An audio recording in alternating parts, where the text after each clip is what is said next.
milliard pul ketsin deymiz, lekin shu qarzdorlik komissiyasi nazoratga yordam ko'rsatamiz. Umuman deganda 90-100 mingta qarzdor haqida gap ketdi.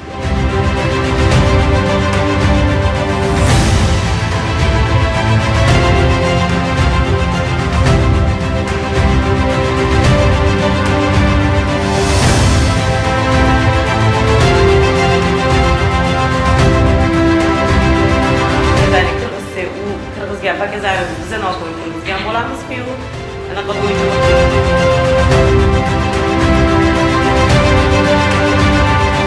inspeksiya tomonidan 680 ta holatda ma'muriy jarima rasmiylashtirilgan. Ichimlik va oqova suv xizmatlari ko'rsatish qoidalarini buzish bo'yicha.